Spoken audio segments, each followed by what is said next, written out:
The windows are open, the air is flowing, it is a warm day in England for once, as of recording this podcast. Welcome back to another one. I'm sleepy. Oh yes. I'm warm. Oh yes. Oh, please someone send help. My address is 123 help. Anyway, today it's a special podcast, kind of special in the sense that they called that one class at school special. It's Judd's podcast. Judd gets a whole podcast. It's all about me and what I did.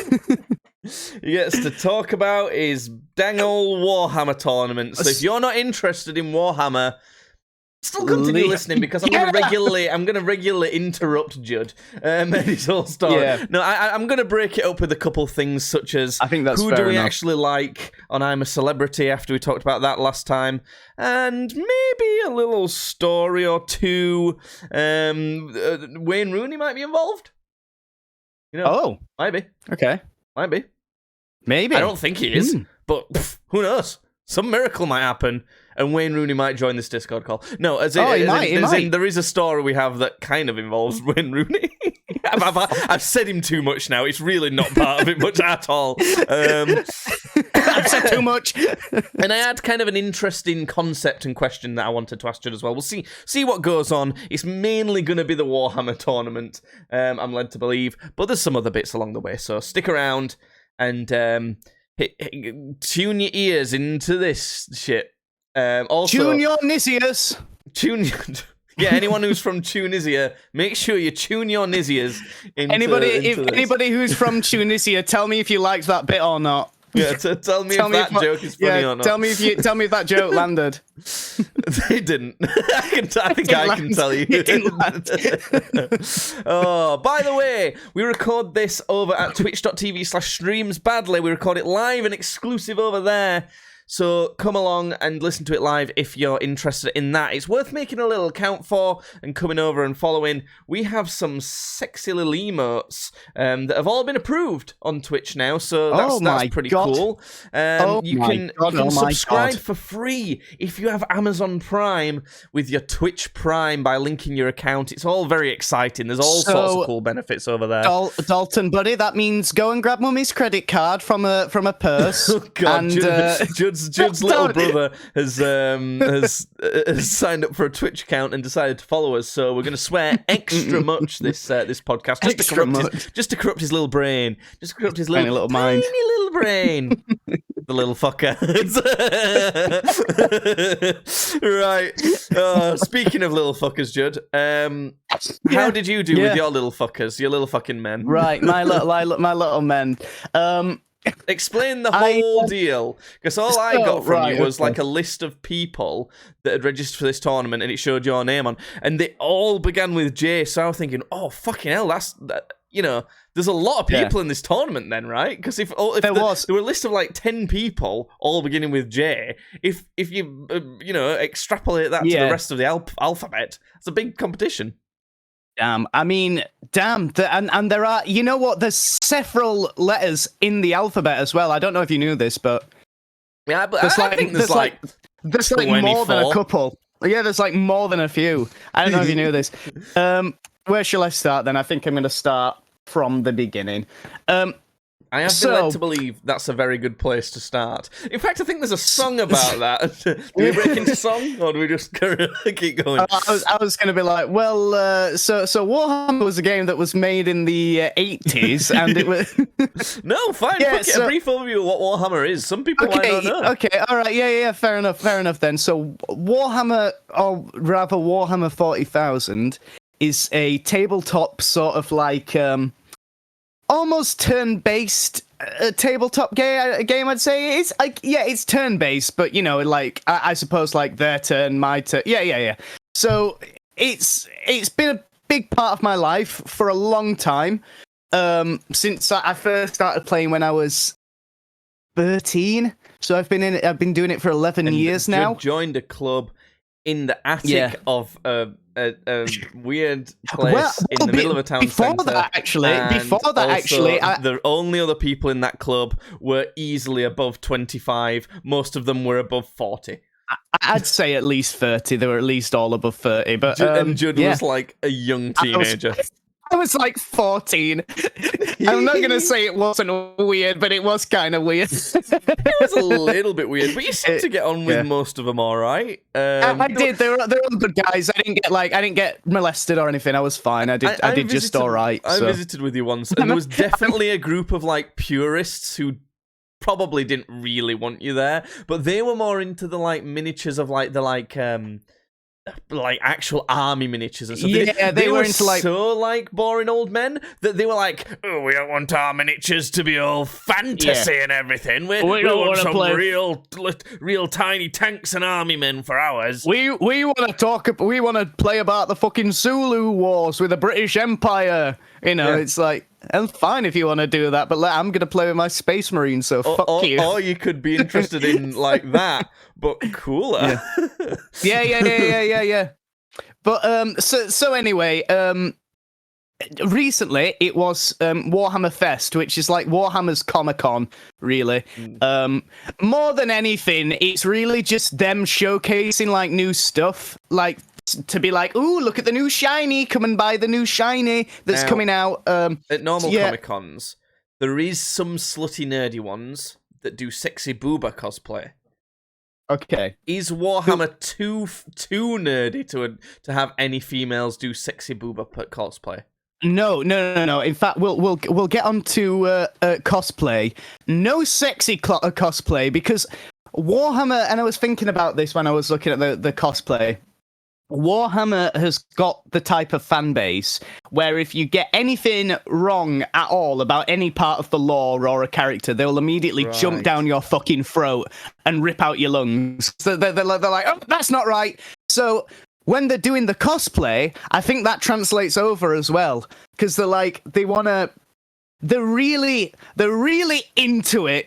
Really into the whole world, to a point where, like, I don't know, I guess maybe you could see like a sexy cosplay thing at a convention, but like I'd say, like, out of all the fan bases, that is Warhammer is the most unlikely to get like sexy cosplays. Sexy Warhammer cosplay, and it's gonna come up. Of course, there's gonna be some. It looks like there's like sexy cosplay come up, but it's like, it's not Warhammer. Like, it's come up with a bunch of Warhammer cosplay of women dressed in Warhammer cosplay, but it's not sexy. Like, they're covered in armor. Like, it's not like they're slutty or anything. I think that's sexy. I'd call that sexy. Like, I suppose it depends on your definition, but the ones that are like actual, like slutty show my tits off cosplay, it's stuff like people dressed as like the Mandalorian, but woman with tits out and things like that. It's obviously not it's from like Warhammer. It's like they'd be wearing the Stormtroop armor, but not the torso bit, so the tits are out or something. I don't know. Like this. I'll just send an image to Judd. Chat from googling it anyway. Mostly like women for the video version of the podcast. This was saved on your hard drive, you fucking pig. Don't lie to me. What are you talking about? I've literally just copy and pasted it. I can show my screen. Look, this is what I googled. It's fine. There's a video version of the podcast on YouTube that'll get re-uploaded there, as well as Twitch. You can find the images that we show and stuff like that there, but yeah, so it's okay. It looks respectable, but also slightly less fun in terms of cosplay. Well, it depends. It sounded maybe a bit too serious. Everyone likes to see a bit of tits sometimes, That's all I'm saying. Well, I suppose actually, with how many fat nerds there is, there's probably plenty of tits, just not the kind that people are that interested in seeing. There was plenty of them. Including mine. No, actually, I'm not into it. But anyway, sorry, my ADHD completely derailed you there. I went on from a tangent of small nerdy men to women showing titties. So anyway, carry on. So I suppose, like, I'll start with me heading there then on the first day. So anyway, sorry. Your ADHD is fucking throwing me off. Sorry. The convention, it was a convention, first of all. It was like Warhammer's Comic-Con. So it wasn't just this tournament I was going to. It was also like Warhammer Fest. And for a while now, I've been sort of wanting to get into like really like competitive Warhammer, because I've done like local tournaments and stuff, but I've never done like I'd never done like a big proper grand tournament at like a huge event before. So I wanted to go to this one specifically because Warhammer is having like a new edition come out soon. Because like right now we're in the ninth edition of the rules, but 10th edition is coming out soon, like this summer. So this tournament was the last sort of big tournament before the change. So I wanted my army, my favorite army in the game right now, the Emperor's Children, are in like a good spot right now. So I wanted to get that in at a tournament before, you know, the rules changed and then they could just be dog shit. Yeah. So yes, for 10th edition as well. That's kind of like almost like a milestone. So I can imagine it could be a big. You might want to do a lot of shit. Yeah. So yeah, kind of. So anyway, we'll start. That's the setup for it. Day one, I was driving through, and whereabouts is this for the drive? This is Manchester. This is in Manchester. So for us, that's anywhere between like an hour and a half to 2.5 hours, maybe for a drive. It depends on. It was never more than like an hour and a half. It was mostly like an hour and like 15 minutes usually. It depends on what's going on, but yeah, sure. Yeah. So I went through the first day and I was met up with what I thought was cold, but actually it turned out to be hay fever. The whole thing gave it all COVID. Gave them all COVID. I gave them all COVID and they all died. He's bred a new variant over there. They all have terrible weak. Yes, they all have terrible weak immune systems because none of them ever leave the fucking basement and they only eat like Doritos and fucking Mountain Dew. That's not a bad plan, actually. Anyway. Just bring a cold, infect them all with some shit. I know. But anyway, so I was heading through and I was like really bad with this fucking cold, or what I thought was cold, but was actually hay fever. And I ended up stopping for petrol, because I had to fill up the old rust bucket. And it's a good job you've got a new car as well, like a better car than the car you did have, because you would have never got there. I could not have done that fucking run in the other car. No way. Bless him. In Clunk. But yeah, so I stopped off for some petrol, and I was like sneezing as I was in the gas station, and the guy at the till was like, "Don't you be bringing no bloody COVID in here, lad," because that's how people round our end talk. He says, "Don't you be bringing in that bloody COVID," and so then he got right in his face and went, no, I didn't. I said, actually, I think it might be hay fever. I might have like just started developing hay fever. And he goes, "Oh, well, if you got hay fever, I've got something for what ails you." And he pulls out this box of like some hay fever tablets. And I'm like, "Oh, all right, okay." Like a normal medical box, not like yeah. Right, okay. Yeah. A treasure chest or something. It wasn't like a bag of meth or something. But anyway, I bought them as well, and I was driving, and I'd not taken one yet because you know that I'm on these antidepressants, and I gotta be careful with like whatever I like eat or drink. Because it can fuck me up. It can actually fuck me up. And hay fever tablets can make you drowsy, I think, as well. So I think you can get some drowsy ones where you cannot have them when you're driving because you'll be like dropping to sleep. Yeah. So anyway, I'm like, okay. As I'm driving, I'm like, I'm not gonna have one yet. I'm gonna have one later after I finish driving. So that I can Google and check that this isn't gonna like give me a fucking heart attack or something. So I'm like driving, and my nose is just streaming like crazy, and I think I sneezed about like 8 times in a row. Like I almost crashed because I was sneezing that much. I like sneezing. I fucking sneezing that much, and I nearly crashed. That's like a super crashed the fucking car. yeah, sneezing. Bro, I can't stop sneezing. It's been shocking hay fever this year. I've absolutely hated it. I get it a bit more than. I mean, I'm not aware of you ever having it, but I get it sometimes. It's like some years I don't get it at all, and then some years I get it really bad, and my eyes are really itching. And this year, there's been some shit happening. I don't know what the fuck it is, but hay fever's been so bad for everyone. Yeah. So anyway, after that, I was like, right, I'm just gonna fucking have one of these, and like, if I have a heart attack and die, You took one while driving, or did you pull over? No, I fucking had a bit of water next to me, and I fucking took that shit. Oh my god, that's more dangerous. I fucking smashed that shit up on the desk, on the fucking the dashboard, and I fucking I snorted it. I went. You tried to snort it, but then your nose was blocked. Oh no! Yeah, god damn it, yeah.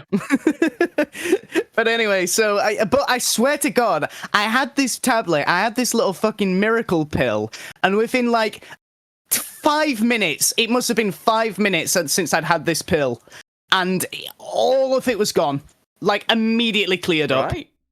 It's awesome. I still got some in the car. I should have took some earlier actually because I'm getting a bit. Send me a picture of that shit because I might need it. It's been killing me. It's fucking miracle stuff. So big ups to the guy in the like petrol station. I'll be honest with you. I thought it was going to be like ecstasy that he'd repackaged, and he was like some sort of fucking. It's just some madman that likes spiking people that had come in for fucking hay fever tablets or some shit. But anyway, it worked. It worked really good, and that's what I've got to say about the drive there, because nothing else eventful happened on the way there. Long story short, Judd took some antihistamines, and they stopped hay fever. They worked. Yes. Great. No, but the thing is though, they did their job so well. That's what I was impressed by, because I was like, it's just a big ups to antihistamines. Yeah. Shout out antihistamines. Listen. Fucking, I'm fully for Big Pharma. Listen, you keep giving me the shit. You keep giving it. I'll say whatever the fucking medicine companies need me to say. You just give me the money. Are we pushing for an antihistamine sponsorship right now? Is that what we're going for? I think we should get a Big Pharma sponsorship. Yeah, like fucking. But anyway, so I got there. I get to the place, and first of all, the parking was both like really convenient, because I'm telling you, the parking lot was literally right underneath the convention. So I'd get all my models out in this big case and everything, and I'd literally just have to walk up some stairs and I was there at the place.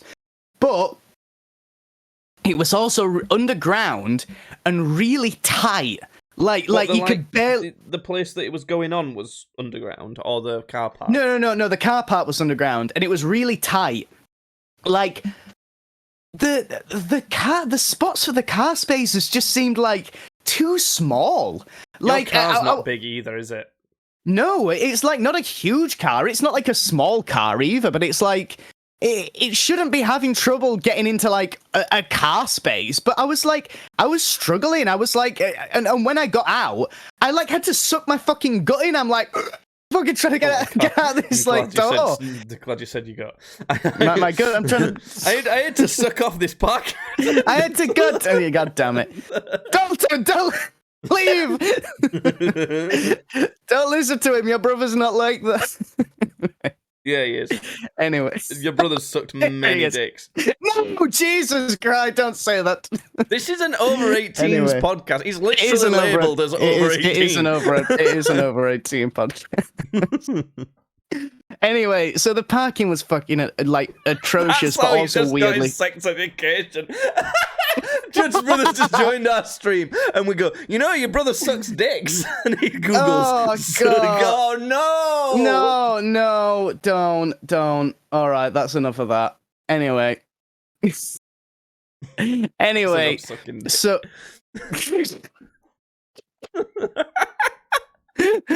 Anyway, so do you want me to ban your brother from our chat? Do you want me to do that? Is it not appropriate? Maybe it's not appropriate. Doll, we'll unban you when you're 13. Oh, is that the age you like him? Oh no! No, Jesus, for fuck's. Move on. We're moving right. on. Moving on. So, I get to the place. Oh, hold on. Videos time. I'll send you. Do you want me to send you videos and stuff on Facebook? Yeah, go on. Okay. Oh my god. Oh my god. Oh my Jesus Christ. Oh god. Okay. Here it is. So I get to the place, and here's a little video. They did up the sort of entranceway to be a spooky sort of sci-fi place. Ooh, danger sci-fi place. You know, the kind of. Okay. There you go. I sent you it on Facebook. There you go. A nice little sort of entranceway for you to walk into. Yeah, it looks quite cool. It looks fancy. Looks fancy. Every single person in that shot is fat. Yeah, I gotta be honest with you. I was probably one of the skinniest guys there. This is coming from a rotund chap himself. Yeah, I'm pudgy. I'd say I'm pudgy. I got a bit of something to me. So, apart from, I gotta be honest with you, as a convention from Games Workshop's like involvement, you know, like the guys who actually make Warhammer and like the event that they put on, it was kind of dog shit. Like the biggest queue most of the time at the convention was for the fucking shop, and that's never a good sign, is it? Right. I mean, it's a good sign for them. You know, Games Workshop are getting the pockets lined. You know, they don't give a fuck. But like everything else, it was like they had a couple games that they were showing off that had a few people interested. One of the biggest things that people were interested in was that they were demoing like 10th edition. People were obviously interested in that. But apart from that, it was like, I don't know, they just had some sort of like there was the Golden Demon painting section, which is like this big painting competition that people do. But this is what I'm like trying to say, that the cool shit at this convention was nothing to do with Games Workshop. It was to do with like the people, like the fans, like the stuff the fans had made. For instance, the cosplay. Oh my god, the cosplay was fucking amazing. It's like the best cosplay I've seen anywhere. Like movie quality stuff. I'm just sending you another one. I'll send you another video later on, but I'll get to that when we get to it, because it was like on the second day. But this was like one of the first things I saw when I came in. Okay. If you wanna have a watch of that. Oh my god, it's just you've got that dude, haven't you? No, I don't have that dude, but I've probably shown you that dude before. So this is like a man just in a mech suit. Yeah, like, essentially. You know when you think of like I don't know, like an anime or something, and there's a dude in a giant mech in the anime. There's actually just Greg Paul, the guy who looks like it does. It really looks like Greg Paul. It really looks like Greg Paul. He's in just like a massive mech with a mace. Is funny because cool. the guy who he's cosplaying as also looks like Greg Paul. But anyway, so if anybody's interested in the character that he is cosplaying as, he is War Master Horus. If anybody wants to see that, like the cosplay was just phenomenal, and we'll get back to more cosplay talk later, because in this video clip, there's a chap who isn't fat. Yeah, we found one. Look, there's one. Yeah. See, not all the nerds are fat who like this. Just us. Yeah. No. So just us, yeah. So that was one. Here was another cool little thing that they had set up that was interesting. So have I ever told you, like, well, you've seen them at Warhammer World before. You know the really big models, the Titans, the huge mechs that are like bigger than babies, basically. Like the biggest one's as big as a toddler, not really. Like a really exciting way to frame it, though. You know, and they're bigger than babies. I know, but like the thing is though that Warhammer 40k, the models that you use are like quite small models. So they're like, I know. If you know the thing, then it's like, they're big models. If you know the thing, yeah. And they're bigger than babies. Yeah. Babies are famously small. I know. But I'm saying, so like the average model will not be any bigger than like your pinky finger. Like it would. Like in fact, probably the average model is like the same size as like one of your toes or something.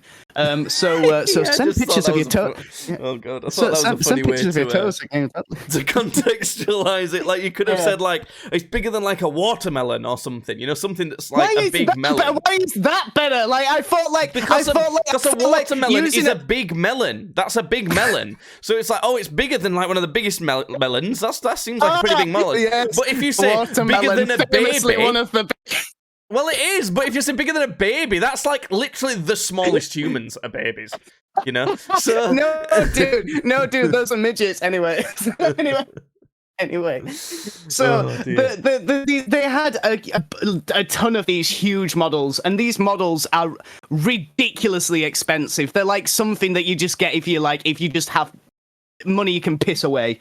So like the Titans, I think the smallest Titan, a Warhammer Titan, probably costs about like £600 or £700. Like you don't even buy it all in one thing. You buy the body and the head, and then you buy the gun arms separate. And like the gun arms themselves are like 80 or 100. It's stupid. It's stupid money. Why is there a guy in this clip walking around without shoes on and he's wearing fried egg socks? Well, bro, he just, you know, I don't know. I think it's because they were I don't know, like playing on the floor, so I don't know why, but he's wearing socks. Anyway, you so zoomed right in on the fried egg socks, dude. I thght they were important. Did I? Yeah. I must have been like subconsciously like, ooh, fried eggs. But anyway, so the big models cost like $1,000 and a bit. Like maybe even like $1,500. So Wii Sports Boxing Champ is saying you can 3D print this stuff for pennies on the dollar. You bet you can really. But the actual ones they cost a pretty penny, and I'm probably just in this video alone we're probably looking at like 10 grand's worth of stuff at least. Well, I can say as someone who's not really into playing the game or anything like that, but I just kind of like the design of some of the characters and stuff like that. These models look fucking cool. They look really cool. Yeah. Like so far as like mechs go in like mech designs for sci-fi stuff. It like if you think about these compared to the mech designs in Star Wars, like the AT-STs and AT-ATs, like these shit all over those. Honestly, I'm so done with Star Wars because these are so much cooler. And I've just sent you some pictures of like some that like somebody who was, you know, I think he was in the tournament maybe, but no, he wouldn't have been because that's too many points worth of stuff. But anyway, look how fucking cool those robots are with the bases. Like they've done the bases that they're on, as if they're storming a fucking beach. Oh yeah, I like that a lot. Yeah. Sometimes people go overboard with the details of stuff though. Like there's too many tufts of grass, just a bit too many. You know? Oops. Yeah. Anyway, so there was some amazing models on display. I'll quickly show you this one as well, which I don't know how I missed this because I actually didn't see this on the day. Somebody posted this on Facebook asking who did it, but I don't know how I missed it because one, it's fucking gorgeous, and two, it's a depiction of my favorite scene from the lore. These models stepping on these buildings for their bases and stuff like that is so cool. Yeah. Well, but they look pretty fucking great. I'm sure we will get into your performance in the competition soon enough, but I would like to take a break after seeing these cool models to these little plastic men. Okay. To do some little bit of boxing update. There's some YouTube boxing going to be happening soon enough. In chat, Wii Sports Boxing Champ has said KSI getting slept. I don't think that's true. I think he's gonna win his next fight. But I just thought, we'll do a little break from the Warhammer talk to talk about KSI's next fight because it's next week. Go ahead. As of recording this, this on the 3rd of May, and not this Saturday, which would be the 6th of May. Saturday, the 13th of May, KSI returns to the boxing ring. So once again, we will be doing fight reactions and live streams, so tune in 13th of May to do a watch along of Misfits 7 KSI versus Joe Fournier card. We will be uploading reactions and things like that, but I'm doing it differently. We're not going to do it in the same way that we've done before because people are dicks about it. So tune in. The main message is twitch.tv/streamsbadly. 13th of May. KSI is fighting. Let me see the fights. Misfits 7. Misfits triple o seven 007. Is Is that going to come up with fucking James Bond? No, it's not. It's just come up with all the fights. Okay, so there's something interesting about this, Judd. We're going to do our usual thing of who do you think will win and who do you want to win, okay? Okay. Well, firstly, we see if you know any of the people fighting. Okay. But we do who do you think will win and who do you want to win? There's an interesting thing going on with this, though, because Keemstar, and I think it might even be FusiTube, I'm not even sure, has like a boxing management company for people who do this sort of thing called Happy Punch. So, for example, you might have heard of Dean the Great be referenced in this sort of space. He is signed to Happy Punch, I believe. Salt Pappy, for example, is signed to Happy Punch, I'm pretty sure. So basically, Keemstar organizes kind of what's the word? It's not debates, fight contracts, but you know what I mean. For some of these people. So Happy Punch Promotions is doing like a prelims show for KSI's Misfits event, if that makes sense. So the first 4 fights are kind of almost self-contained, and they've been organized by Happy Punch. Are you following this? It's a little bit weird. Yes. So, here we go. Here's the Happy Punch fights. First, we've got Korn versus Unbear. How are we spelling so Korn? much he's frozen. Just Korn. How you spell? That's how you spell it. You know, CORN. Okay. Korn. Okay. I gotta give it to Korn. I gotta give it to Korn. I love Korn. I don't know who these guys are. I don't care. I'm moving on. I think they're like Twitter trolls or something. If we don't know who either of them are, I'm just fucking not giving any predictions or who I want to win, because, like, what's the point? Next is Luis Nestor versus Archie. I like Archie's. I actually like Archie's more than KFC, so I gotta give it to Archie's. Archie's? What fast food are you talking about here? Are you trying to mean Arby's or what? No, Archie's. I don't know this. I don't know this. You never been to Archie's? No. In fact, I'm gonna root for Luis Nestor just because I've never heard of Archie's as a restaurant. Okay, moving on to the next one. Zuckles is fighting a mystery opponent. I'm sure I know Zuckles. What's he done? I have no idea. Zuckles. Let's see. I have dark humor is the description on his YouTube channel. Oh, great. Zuckles HD 1.25 million. Yeah, welcome. Oh god, that's Chris Lemon in an advert. I've not a clue. I don't know. Well, okay. I don't know then. YouTube gaming personality who is widely known for his Zuckles channel. He has gained popularity there for his Let's Plays and stuff, including Rust and Fortnite. Who cares? It depends who his mystery opponent is. Big balls to do that. Chat's saying that that William Haynes did a video with our reactions in it. Who's William Haynes? He's one of the fighters, one of the people who fought on the last card. Maybe we should react to his reactions. Probably not in this podcast recording. We might do it after that, but we'll see. Next fight, Judd. Now, this is one that I think you're going to be interested in. It's been touted as the £800 fight. Not money. Oh, yeah. Wait. Yeah. Now I'm into it. I'm into Does it. perhaps the name Boogie 29, whatever the fuck it is, ring a bell to you? Shit, Boogie! My boy Boogie! You can't find a ring big enough for Boogie. You know that he had like some beef where some dude turned up at his house with a gun or something once.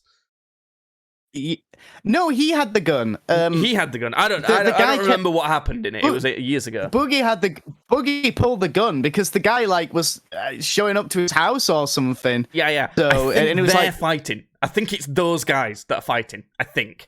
I'm not sure. Shit. I very much could have got that wrong, but it's basically Wings versus Boogie. They're both massive. So that's going to be an interesting one. That's the main event of the Happy Punch prelims, if that makes sense.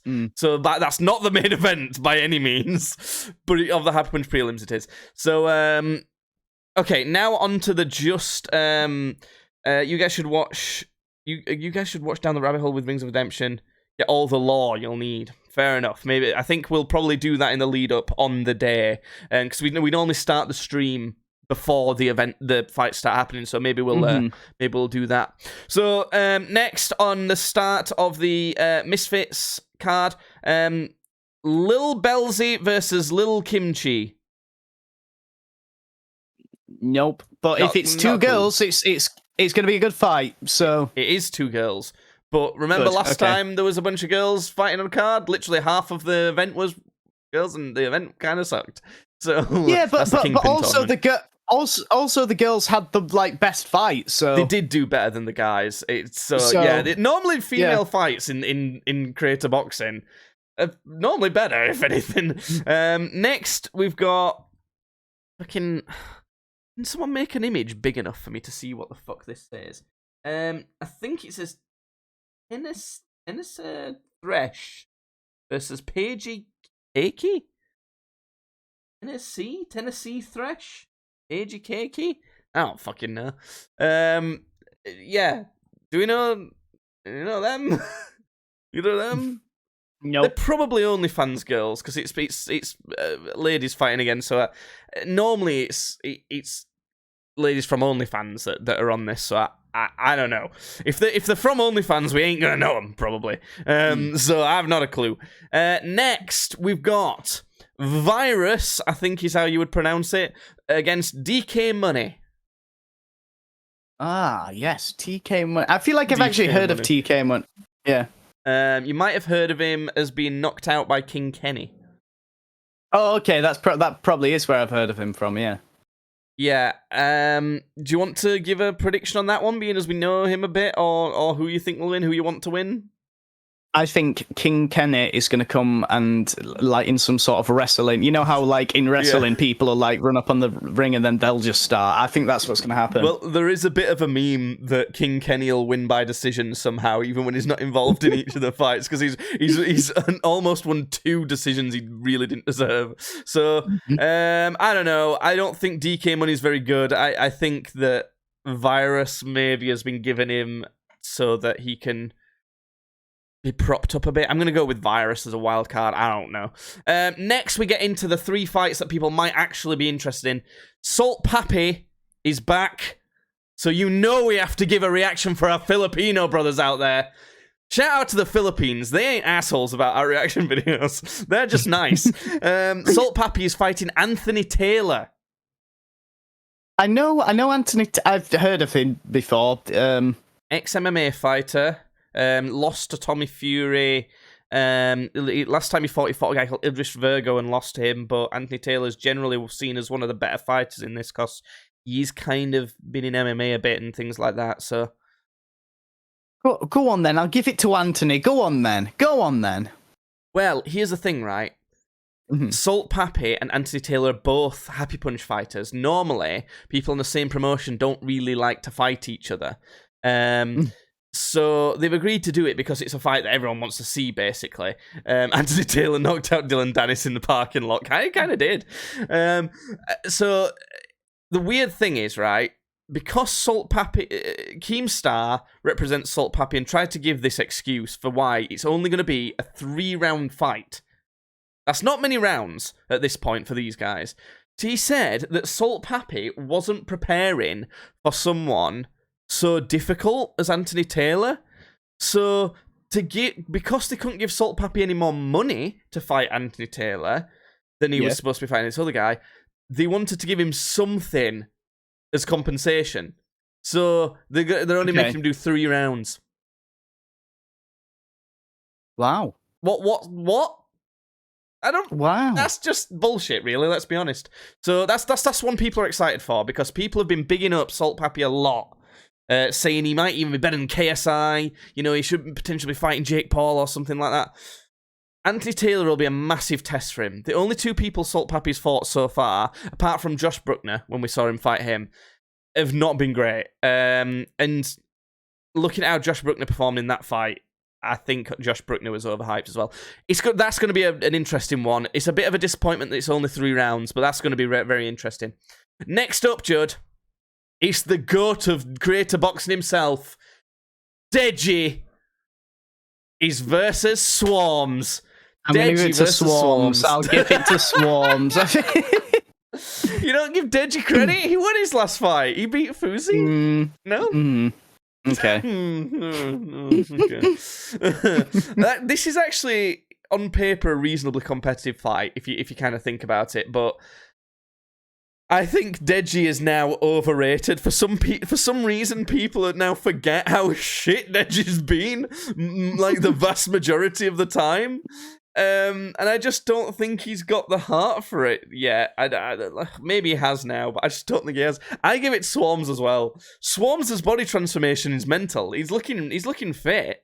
So fuck it, we're giving it Swarms. And the main event, Judd, KSI against Joe Fournier. Joe Fournier is a 9-0 professional boxer. He's a little bit on the older side. I believe he's pushing 40 now.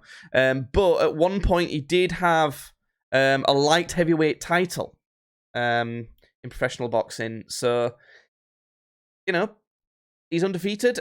He owns a lot of nightclubs and stuff, though. He's known for that and kind of Instagram a bit more. So, okay. I think him, then. I think that guy's going to win. You think Fournier will beat KSI? I do. Well, chat said it too. Who knows? I don't. He looks a bit slow to me. But we'll see. It should be a fun one. I'm praying to the gods we get some spectacular knockouts from this, because we need it. Like the last the last 2 events we watched in Creator Boxing have been a bit of a snooze fest. So, there you have it. That's the Misfits 7 card, 13th of May on a Saturday. Come and watch. Tune into twitch.tv/streamsbadly and watch it all with your boys. Now back to Judd with the Warhammer. Now to something much more interesting. So we'll talk about the tournament then. We'll start the tournament talk.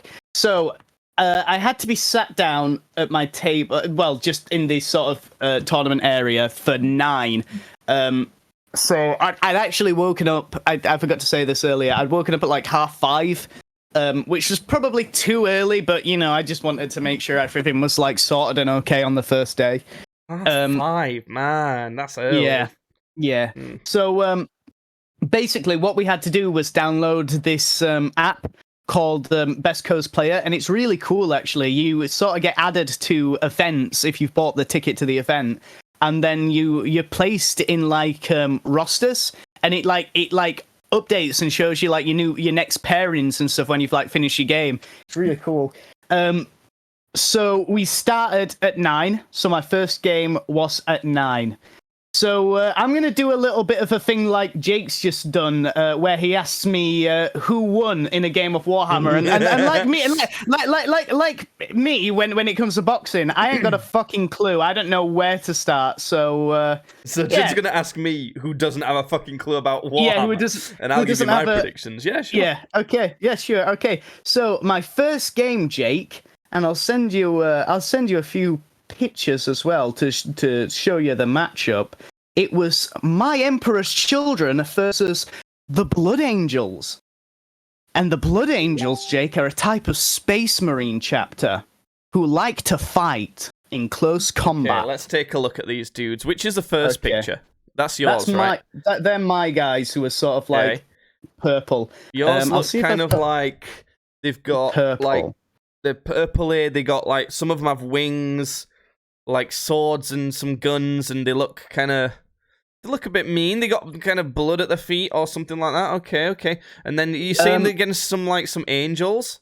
Yes, they are against the Blood Angels, who are a Space Marine legion who they favor melee combat, and they have a lot of jump packs, which is sort of like jetpack infantry. So they like to stab stuff and they move fast. I'm gonna say that your team won this one because the dumbasses can fly and aren't gonna make use of that by. They fly and they prefer melee. What the fuck is that? Fly in the air and shoot at them. That's a big advantage. What the fuck are you on about?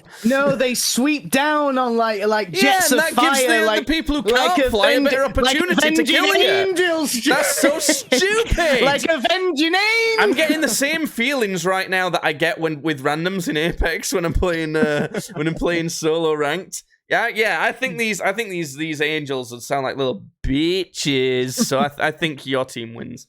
Okay. So I'm not going to do this for everybody I went up against, but I'm actually going to tell you a little bit about my opponent. Right. So my opponent's name was Alejandro. I don't know his full name. It was Alejandro. Uh-oh. Let me tell you a little bit. You got swept up in his gorgeous eyes. That's what's happened. He did have gorgeous eyes. Let me tell you a little bit about Alejandro. Well, first of all, he's on a podcast. He's another podcast boy, Jake. So we actually I bet his is bigger than ours. Yeah, his is definitely big. His Spanish podcast is definitely better than our tiny little British fucking Willy. Go on, we don't need to bring that into it. Oh, jeez. So let me find this. The name of the podcast is La Voz de Horus, which means the voice of Horus. Voz de Horus. Yes. La Voz the voice de Horus. Yeah, the voice of Horus. It is a Spanish Warhammer podcast. It's got its own website. I'm not surprised. It basically sounds like the big sort of like Spanish sort of like Warhammer podcast, online presence thing. Right. So Alejandro is one of the best Warhammer players in all of Spain. And I got my arsehole reamed. I got reamed? They've got 6,500 followers on Instagram. Yeah. So yes. Yeah, I got fucked up in this game. So games are scored out of 100. Basically, there's the primary objective of the game, which is usually just stand on points and like hold objectives. So kind of like domination, like domination in Call of Duty. It's mostly Apex Legends. yeah. Oh yes. It's that basically. Most of the primaries of that. How can you do that in a game where you like? So there's objectives on the table. So there's usually like real time. You can't. Well, no. So listen. So, well, I mean, no. That'd be me going into. You don't need to know about mechanics of the game. You don't care about that. It works. Well, it kind of works. It's being sorted out in the next edition. It works to a point, I suppose. Okay. So, but anyway, so you can score 45 points in primary objective points, and then you have 3 secondary objectives, which you choose yourself. So both people, you can have same secondary objectives, but you usually have different secondary objectives. Yeah. Yep. And each one, you can yes, and you can score 15 out of each one, which is a total of 90 for all of the points together, and then you get another 10 points if your army is fully painted. Listen, if you can set these objectives, can one of my objectives be to stop playing this game and drink in the pub? Yes.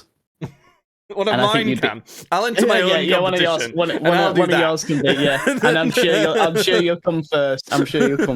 I'll sure will be thirsty.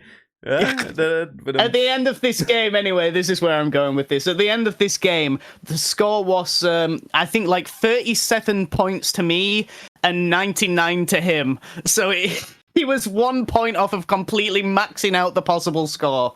So Yeah, that happened. But there was a cool thing where my character got to kill one of his cool characters, and I took a cool picture of them facing off. They're like, he's like, I'm gonna get you, you gold cunt, and he's like, well, I'm gonna get you, you fat purple bastard. But I got him, so haha. Good. I'm glad you did. Yes, I did. It's that model actually, the one on the left, that got leaked, and it wasn't supposed to like be out yet. Somebody had ordered it, I think, for this tournament, and they because on the website it was the old model, like from whenever that came out. But when he got it, it was like the new one that hadn't even been announced yet. So he was like, he put it on Facebook, and they were like, oh yeah, whatever. I guess you got him early. You can keep it. But it's funny because something recently happened with Magic the Gathering, which is very similar to that. Where this guy, this sort of like big Magic the Gathering player in like the YouTube community or whatever, got cards that he wasn't supposed to get early, and he was showing them off on stream. And the Wizards of the Coast, the people that make Magic the Gathering, fucking raided his house. They had police raid his house to get the card. It was, in fact, I don't even think it was police. I think it was like private security or something that they'd hired, and they raided the guy's house and fucking took the cards back. It's crazy. God. But Warhammer is serious about that shit though. They like they really like they give a shit. Like, you know? Yeah. But yeah, anyway, so that was cool. Anyway, the second game, Jake, I was against the Tau. Ooh, the Tau. What do you think of that? What are your thoughts? Tau. What are your thoughts? What are your thoughts on the fucking Tau Empire, Jake? All I know about the Tau from what you've told me is they're like whatchamacallums from what's Spock? What is Spock? What's his race? I forget what he's called. The Klingon. No, not the Klingons. No, not Klingon. No, what is the it? Vulcans. Yeah, they're like really logical and kind of. Yeah, I guess. Right, I guess so. They have a big sort of like Asian influence. Like a lot of their culture's based around sort of like feudal Japan. Sorry, like, you know, there's two drinks on this table you're playing on: Red Bull and beer. Yeah. Oh, you can order beers to the table while you were playing, by the way, which was cool. I can't drink on these pills, but if I could, I would have been. Yeah. So the Tau, they've got like a big sort of Asian influence, and they've got like big sort of mechas, like actual anime mechas. It looks like there's giant anime mechs coming to stomp your children, and they're very logical and methodical about it, and you feel like you're gonna have to say thank you that you did it in such an efficient way. I think you got stomped here. Thank you for thrashing my pasty ass so badly, so efficiently. Yeah. Thanks for your efficiency. So basically, how they play is that they're the gun line army. They like to shoot at the gun. Yeah.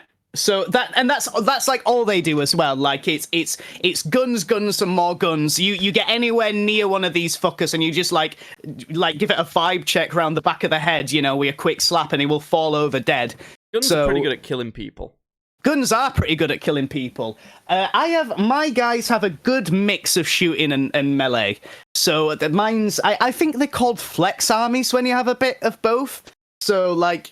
Yeah, I have a flex army. Like shooting's just definitely better. You know, if someone's close to you, you can still shoot them. So yeah. I always just kind of think, in a universe where you've got like literal like plasma cannons and shit like that, you've got like a pistol that in theory could take down one of our tanks, like, you know, a real world tank. Yeah. Like, why would you ever choose to use a sword? You see what I'm saying? Which is funny because the character that's leading this Tau army, Commander Farsight, is the only Tau who uses a sword in close combat. So what you're thinking? What's your thoughts here, Jake? Yeah, I think Tau wins. They sound like you think Tau would win? You'd probably think right, because yes, guns are more useful than fucking swords in the far off future of the 40th millennium. Yes, yeah. Who would have thunk? It wasn't a complete wash though. This one, I think this was more like. I think he won like 92 and I won like 77. So this one was a lot closer. Those this one. numbers. Those are numbers that are closer than 99 and 32. Those are closer numbers. Yeah, Okay, I get it. That was that one. So the third game, and this is the last game of the first day. There was 3 days. I was up against. I didn't take a super good couple pictures of these, but I was up against the Ultramarines, Jake. I'm glad to. Oh wait, well they're Ultra. The Ultramarines. So, yeah, I think you've already got a problem because yours aren't your guys. They're not Ultra. They're not. They're not. These guys are Ultra. Ultramarines. So these are you've looked at Warhammer 40,000. They've got motorbikes. Why would you have motorbikes? And again, that's another thing. Why wouldn't you have motorbikes? Because there's fucking angels flying about. There's angels flying with guns. Motorbikes are not going to be good here. They've got guns on the front. The might motorbikes have guns on them. Bring your tank. Like, he brought dreadnoughts. To be fair, look, he brought big tanky boys. Yeah, they're better. I like those ones. I don't know. I've fallen out with them. I don't like the motorbikes. I think you beat the Ultramarines, even though they're Ultra. I think they're Ultra shit. The Ultramarines, they are the Space Marines. You know when you've seen marketing of... Chat's convinced you suck at Warhammer. I do kind of suck at Warhammer. So the Ultramarines are like the blue Space Marines that everybody knows. Yeah. It's those guys. So yeah, they're like the cookie cutter, but they're all right. They usually serve as like a gun line more than a melee sort of army. But the guy brought Gulliman, Gulliman's supposed to be like the main good dude right now. He's like the guy. Right. So he's got some pretty good abilities. He's like the Luke Skywalker of that universe. Yeah, he'd be like the Luke sort of thing. So yeah, it's so he's brought the guy basically. So does that change your opinion at all? The guy from Spy Kids 3D. From Spy Kids, yeah. I know what happens to the guy in Spy Kids 3D, and I think they're losing based off that. Okay, you'd be right. Nice. I won this one. I won this one. Oh, yeah! I won one. Yes, I won this one. I won this one, and I also killed the guy, just like in the Spy Kids movie. Because I killed not very hard. I've seen the Spy Kids movie, so no, it was just like in the Spy Kids movie though, because I killed him with a fucking laser. So it was just like that scene. But yeah, so this one was, I think this one was more like 80 something to me and like 30 something to him. So that's a big margin, though. That's similar to when you got big. No. I kind of fucked him a bit. Yeah, I had a really good momentum early on, and like I said, how my army's like a mix of shooting and melee. My shooting took out all those big dreadnought dudes like pretty much in the first turn and like fucked up any sort of like heavy weaponry it had, and then after that like my melee got in on like the second turn and it sort of just went through him after that. So yeah, that was the end of the first day, sorry. Yeah, and as I was on my way home, the first day, yeah, the first day, there was the Thursday. The first day, there's one. Multiple days to this competition. Multiple day. Oh, yeah, multiple God, days. I know these games take a long time, but come on. Oh. Well, there was 360 people at this tournament. Oh, so, my God, it's still going on, isn't it? It's still happening. You're there right now, aren't you? a lot of people actually drop out after the second day because it's like even too much for them. Because like they think like their thinking is, oh well, I've obviously not done well enough to come anywhere noticeable, so I'm just gonna drop out on like the second day and spend the third day like doing whatever.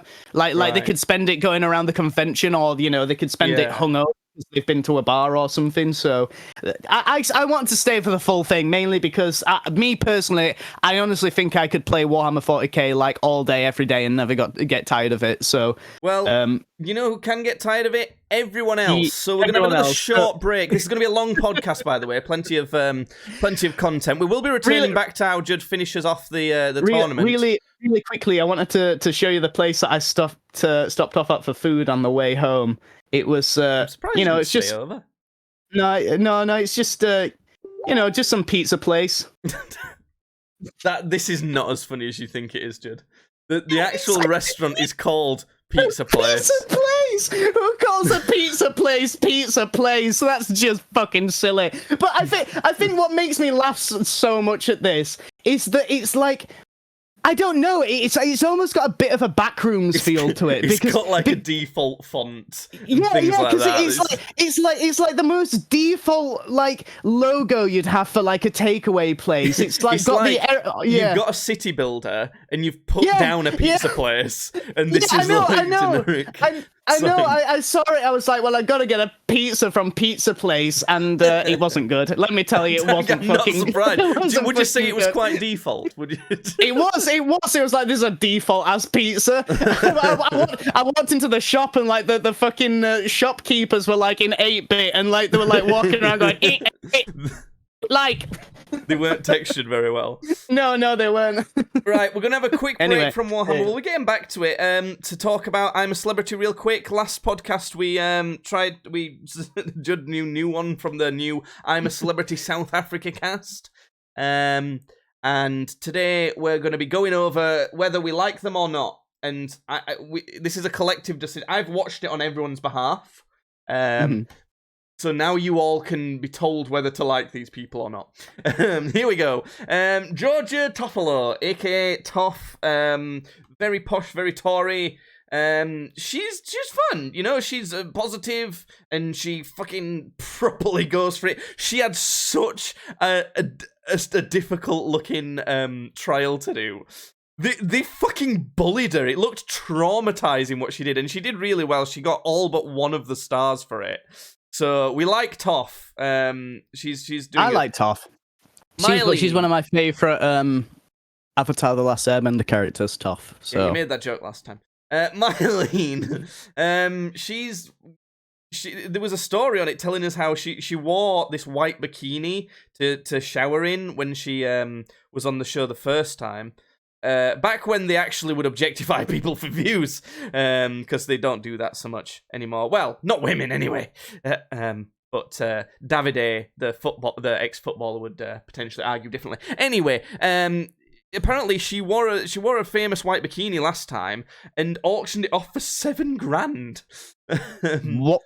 What? Because she'd been in it basically. Yeah, she'd been in it and looking sexy in the jungle, and she's brought another white bikini. So thumbs up for that. Thumbs down for another thing that we'll get into. That makes me like, she gets stuck in enough with the trials and stuff like that and work, but she did something that makes me be like, But overall, I think she's okay. Andy Wymant, he is from Yorkshire. And that's about it to say about this guy. So I guess mild thumbs up. I don't really care about him that much though. Gillian McKeith, she's a fucking nightmare. I just don't like her, and she's already out, so we don't have to give a shit. Okay. But she was the main person instrumental in the contraband controversy. Because last time she was on I'm a Celebrity, she snuck some salt and some seasoning for the food in her pants into the camp. You ain't allowed to do that shit. Why are you even trying to do it when you know you're coming on fucking I'm a Celebrity? You're coming on I'm a Celebrity. It's gonna be gross. You're gonna have shit. You're gonna eat a crocodile's asshole every day. What do you think's gonna happen? Don't bring salt and pepper and stuff. It's dishonorable. Okay. So this time, she brought salt, pepper, almonds, oregano, fucking everything. Fucking aspirin, fucking all sorts. She made some smuggling underwear. She made some bespoke. Oh my god. Bespoke. Fucking moron. But this obviously got found out because she'd brought an entire fucking corner shop with her into this camp. So then there's instead of getting their meal, there's a letter comes down. Instead of the food coming down from the sky, saying there's some contraband in the camp. Get rid of it, or we're not giving you your food. So they're like, we've left a plate in the interview room, so if you've got some, you can just put it there, and you don't have to tell everyone. But they all started fessing up into the camp. So the first person to fess up, I think, was Mylene. Even though, like, this was targeted at Gillian. Like, Gillian had brought the whole thing in. But Mylene's like, I brought in a small bit of seasoning in my bra. I had to tell you, I'm so sorry. So then Gillian starts going, oh yeah, I brought all this shit. She starts bringing all this out. And then they're like, oh my God, I can't believe you both done that. And then fucking Paul Burrell, the Queen's butler, it was like, yes, that's very bad. You shouldn't have done that. And then they all looking at him like, why you said it like that, Paul? Why are you saying it like that? What's the matter? You're looking guilty there, Paul. And he's like, I brought in some coffee. It's like, it snuck in some fucking coffee. What are you doing? So yeah, Gillian's out. She's the main culprit of this. But then later on, right, after they'd all handed it in, submitted it, they basically got told if there's any more contraband, there'll be consequences. And before Gillian then goes to do another trial, she admits to having loads more. So, but then she got sent home, so I don't think there's going to be any consequences because she's out. So, that's her. Sean Ryder. Oh God, this dude, his mind has been melted from years of too much drugs. He's an absolute moron. But he's from near Manchester, and he's gone out as well, so... he was okay, but I just don't think he ever give a shit. He purposefully chose to team up with Gillian for a task, because the people who came last in the task were going to be sent home, and he knew he wasn't going to do well. He's a blob of a man. He can't do shit. But you'd love to have a pint with him, you know? It's that sort of thing, so good on him for taking Gillian down with him in flames. That's the only smart thing he's done the entire show. Carol Vorderman, she's over 60. She's sexy and fun, that's all I can say. Yeah, I suppose we like Carol. Although, she was a bit too forgiving, and she found it too funny, I think, of the contraband folks. I think... I don't know, but yeah, overall we quite like her. Amir Khan. Going into this, I didn't like Amir Khan. Last season he was a prick. He did the whole thing with the strawberries where they got sort of strawberries and cream treat, and he just like kind of ate it all to himself. This season, he's doing a lot better. He's done well on 2 trials, and he's not being as much of a dick, so kind of mid. Jordan Banjo. I quite like him. He's very bad at eating trials. He gags a lot. Like, but that's not stopped him. He really tried. He really wanted to try. And he's doing a good job. He seems like a decent lad. Helen Flanagan, last time she was in the jungle, she was an absolute pussy-ass bitch. She was fucking terrible. She refused to do everything. And this time, she's been close to, she's really not wanted to a couple times, but she's overcome it and done it. And I love that. She's potentially, currently, she's on thin ice, but currently she might be my favourite for, like, previously being really scared of stuff, but now still being scared of stuff, but overcoming it. So I like that. Fatima, she was particularly vocal about not liking people breaking the rules to do with the contraband. I agree, but she kind of like took it a bit far. It were like, all right, just chill a bit. And then the whole camp were trying to do this task, and they were doing it well enough. But there were some people like kind of like having a laugh and kind of going, oh, because it was based around water and they were getting wet, and they were like, I'm getting wet, oh, and like, but like laughing about it, like, oh, I'm getting more, you know, like, because it was fun. And she was like, shut up, we've got a job to do and stuff like that. Stop to, and I was like, fucking hell, chill out, like you're doing it, like, you know, if they were taking piss and fucking it all up, then I agree, but it was like. She was just like moaning, so I don't know. I don't think she fits in, and she's a bit too grumpy for my liking. Paul Burrell, he's you know when people think about a beta, Paul Burrell is a beta man.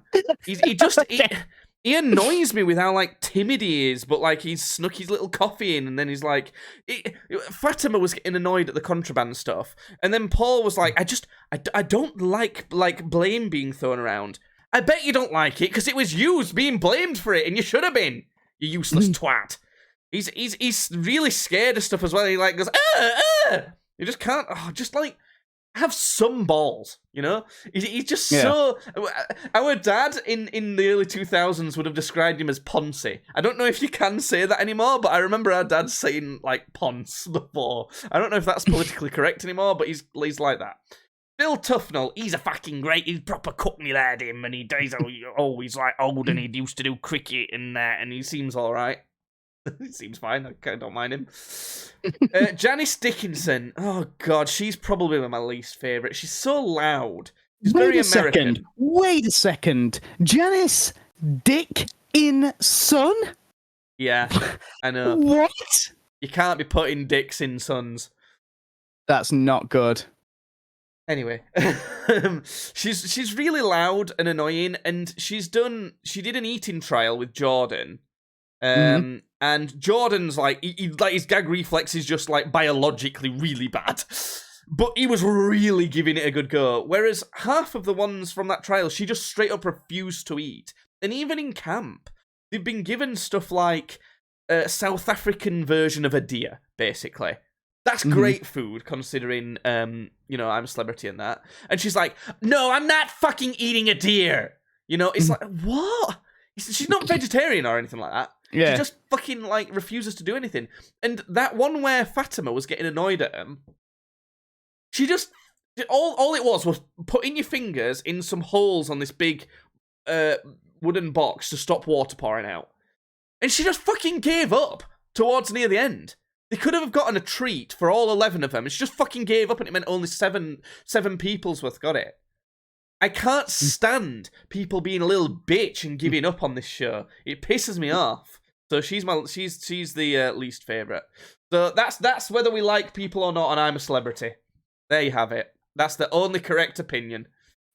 Now back to our correspondent in the field, in the tiny little fields, and the painted grass, and the all of that, and the war fields for the Warhammer. Here he is. It's Judge. There he is. Day 2! So, I got there, I woke up a bit later this morning. I woke up at like 20 past 6 or something like that. Still an early start, although I suppose you're used to it. Yeah, I wake up at like 6 anyway, so that was like a 20-minute lie-in for me, so I wasn't too bothered. I got there, I got everything set up. My first opponent, Jake, was... It wasn't me. Blood Angels again!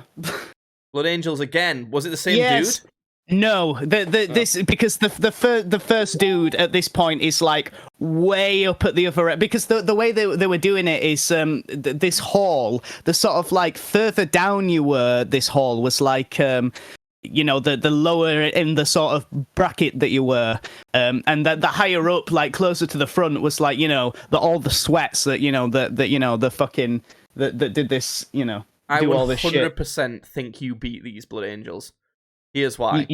Okay, go on. The models are not even painted well at all. Are they even properly painted? They just look like rust. Yeah, so he started priming some, and like they're just in the beginning stages of being painted. And then some of them have got gold on them, but they're like just like flushed with gold. And then literally, like, the only one that's painted, its wings fucking fallen off. So... Yeah, that was unfortunate. The guy had come from America and it had broken off on the plane. Oh, he couldn't just get some super glue or something. No, I suppose not. But anyway, so Blood Angels. What do you think? What do you think of this one? Well, I suppose the last Blood Angels guy won, so I should think he should win. But I'm going to say that you won because, they use melee and also his models are all broken. Here's some more pictures of that game. I won. I won this one, and I actually won this one quite comfortably. My uninformed guesses have been quite good. My the ending total, the ending score total here was, I think, something like 97 to me and like 30 something to him. So it was quite yeah.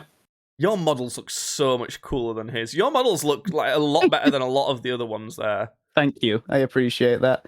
I had a lot of people coming up to me on the second day and complimenting them, because on the first day I didn't think of this, but I was just at the end of every game I had to like put all the models back away in this big case, then carry the case over to the next table, open the case back up, get them all back out. So it took fucking ages. But on the second day, I'd brought like a tray, like a sort of like dinner tray thing, just to put them on, like to carry from table to table, which is what a lot of other people were doing. And because they were just like out between games, I had a lot of people coming up to me and complimenting me, which that made my cock rock hard. I will tell you what. Right. Yeah. So anyway, I won this one quite comfortably. I think it had to do a lot with like the table layout, because you can see how there's all those buildings and shit on the table, like it's not just as models. On the first day, I think the terrain was a lot more sort of like closed, like, and it was a lot tighter. So I had very tight like firing lanes, so I couldn't get a lot of shots off. But in this one, it was a lot more open, so I think my shooty guys had a lot more free range. So yeah. Okay. So yes, that's what happened with that one. The next one after that. So what you're saying is, Julio, what was his name? Alejandro, yes. We want a rematch, okay? Open field. Yeah. Fuck it. No, I don't. No, I don't. He's still going. There's while you say that about my models looking pretty, I happen to have taken a bunch of pictures of my models. So there you go. If you'd like to have a look at them in your own time. But anyway, flipped through, I'm sure. Yeah. After this first game, we had a sort of like 2-hour break or something, and they did a cosplay walk. Right. So like all of the cosplay, all the people that were doing the cosplay thing, because I didn't know that there was a cosplay competition on as well, and that's why there were so many like amazing cosplays there. But they did like a big sort of walk down the gaming hall that everybody was in, and you don't have to watch the whole thing, or you can like have it open in like the background on mute or something. But it might take a while to send anyway because my internet's shit. But I honestly, the cosplay there is genuinely like the best cosplay I've ever seen. Well, the only other cosplay event I can think of that would compete is when we went to Sheffield Comic Con, and that was just we basically paid for tickets to go shopping where people wanted to sell you stuff. Let me turn off the internet, just you data. The only thing I bought at that Comic Con event was an Ash Ketchum hat, and I just gave it away to a girl because she looked hot. So, nice. That'll go through at some point soon then. But yeah, I mean, even though like even cosplay that I've seen online, like, you know, when I've watched stuff of like the fucking Comic-Con in San Diego, you know, like even from there, the cosplay was just fucking amazing. Come on, you fucking dick, you dick. Anyway, I'll start talking. I'll play it when it comes up. I'll start talking a bit about the second game that I had. So the second game of that day, the second game of the second day. I'm stalling while I look for the pictures. There they are. It was against Imperial Knights. Imperial Knights. Now I know Imperial HAL, and I know Imperials on Skyrim. Okay, well, the Imperial Knights are big robots. Yeah, they're big old, like bug-ass looking robots. Yeah, they're big. Well, I think those ones are a bit of like a conversion work he did to make them look like unique to his army. But they're big robots. They're big stompy robots. They're your pure mecha army. Like you don't have infantry when you play Imperial Knights. You have big stompy robots. So you have a lot less models than say you know like an Imperial Guard army might have like 200 like infantry units. A Space Marine army might have like 80 because they're more elite. But the Imperial Knights will only have probably about 10 to 12 models because they're big robots. They do a lot of stabbing and shooting. They're obviously pretty tanky because they're big fucking scary robids. Jake, what are you thinking to the robids? They put all their eggs in the same hive, or whatever would be relevant to this. All right, okay. All right, yeah. And sure. I think that they needed more dudes, and I think you won. Mm-hmm. You think I won this one? Sure. Okay, okay, sure. I did in fact win this one. I'm on a streak here. And the only one I've got wrong is the first one. I did win this one. I'm better at predicting this than predicting the boxing. You are. Get me on the commentary for a fucking Warhammer tournament. So this was a very, very close game. I like playing against him in like knight armies because a lot of people don't, because they can be quite hard to deal with, and they like do a lot as well. But I've got like a good amount of anti-tank stuff in my army, and I just like seeing them as well. I just like seeing big fucking stompy robots like running about. It's interesting. It's something different, isn't it? I think a lot of armies like to have a lot of dudes. Yeah. But so the score at the end of this was something like 78 to 73. It was like a 5-point difference. It was literally, I won just by the last turn. It was fucking. Sorry, it was I've just close. got to this cosplay video, and there was a bunch of people, and I'm thinking, wow, these costumes are so cool walking past here. And then there's like an actual robot turns up and shows all of them up, like a massive robot with an actual fire coming out the end of its gun. I'm like, what the fuck? Like, that's trying a bit too hard, maybe. No, he's not even the best looking space marine. It's like this is definitely the best cosplay I've ever seen by a long way. Yeah, it's just like a dude wearing like a hat though, like wearing a top hat. The Inquisitor walking behind him. It's funny because those three, that guy just wearing the hat walking behind the Space Marines in the lore outranks all of those Space Marines. Not surprised. Okay, what about the next game? Let's move it on. So we'll move it on. My third game of the second day, Jake, was against. I haven't got a lot. Sorry, I haven't took a lot of pictures of this one actually because I think I was tired on the second day and I didn't take. Yeah, whatever. It was against Necrons.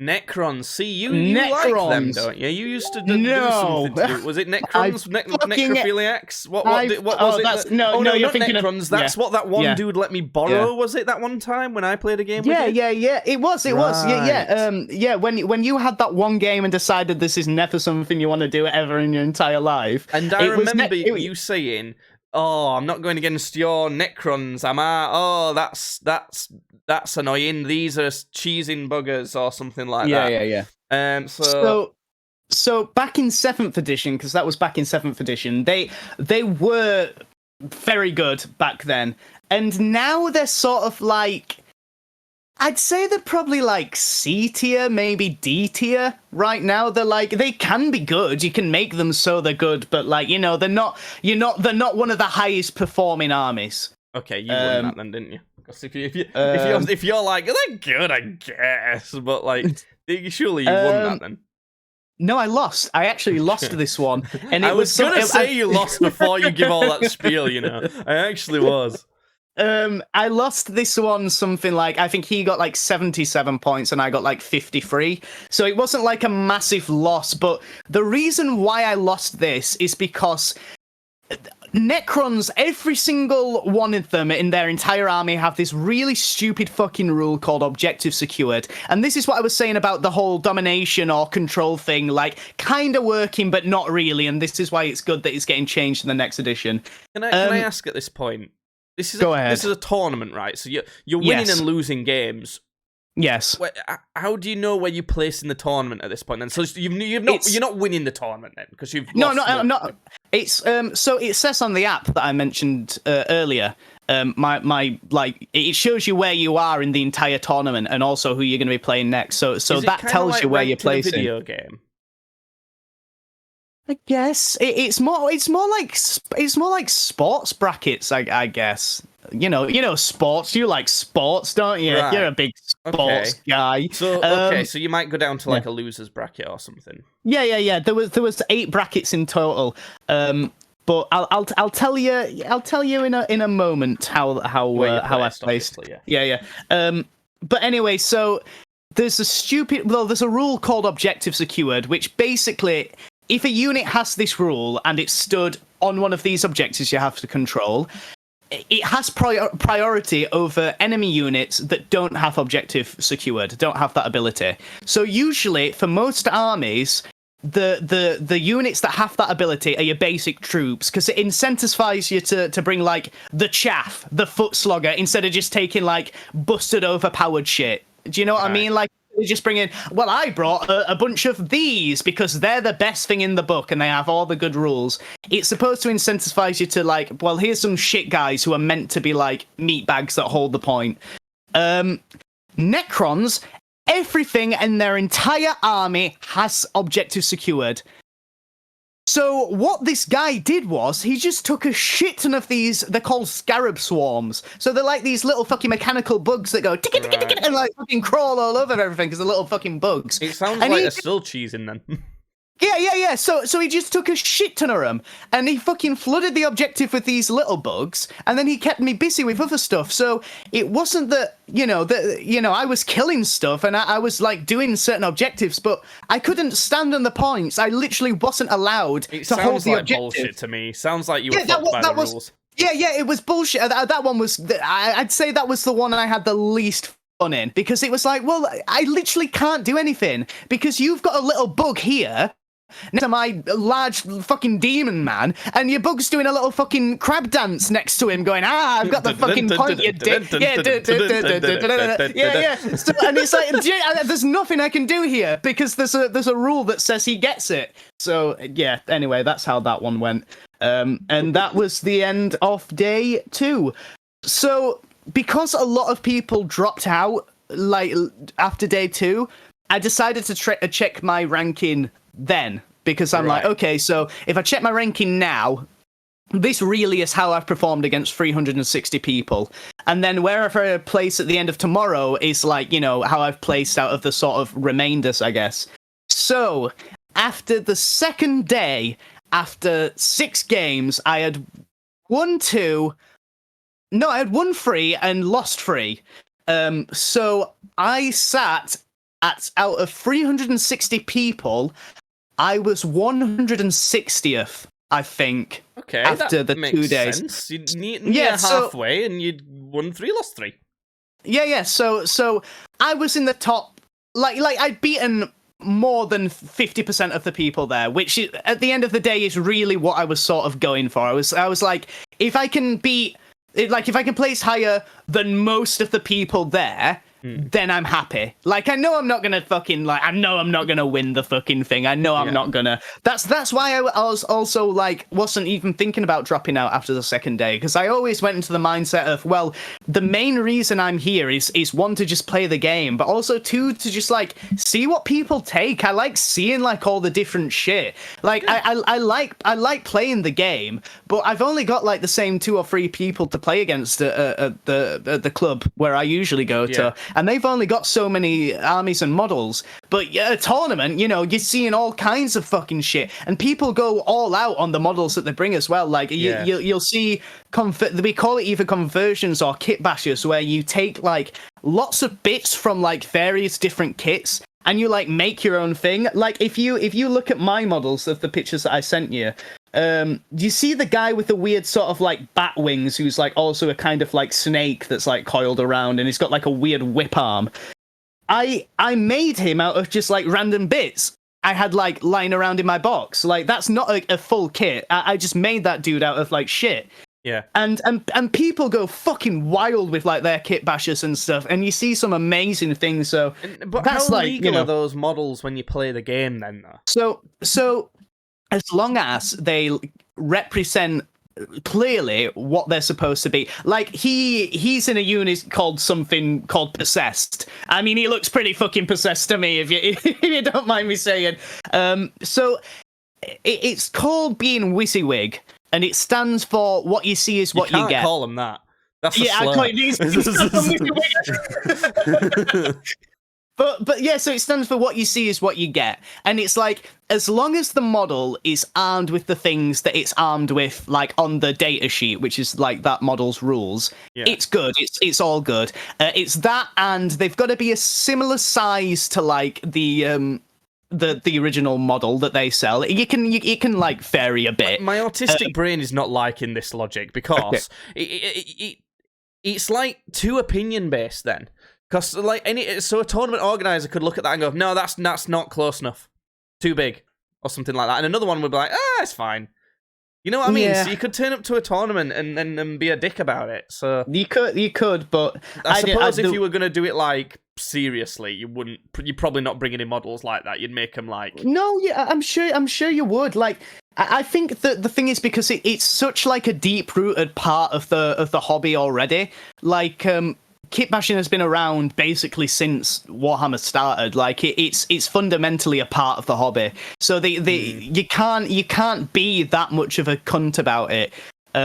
However, one of the things that they will pull you on, and this is I had to not take a model because of this, is actually the size of the bases that they're on. You know, the little circular bases that your guys are on. So that matters. Like that has to be the same size as the officially licensed, like Games Workshop's one of whatever that model is, because that matters for like being in combat and stuff, or like being an objective. Like if I want to be in combat with one unit against another unit, their bases have to be in contact with each other. Yeah, so well, it's like to do with distance and stuff, isn't it? Yeah. So you've got tape measures, so it's distance from things is going to matter when your base is bigger. It's going to be less of a distance. I also wanted to check, though, kit bashing. Nothing to do with bashing someone called Kit? No, nothing. No. It could be. I suppose there's nothing against the rules. Any of that kind of kit bashing going on there? Maybe. But anyway, yeah. So it's basically just like within reason, and I think they're usually pretty lax with what's within reason as well.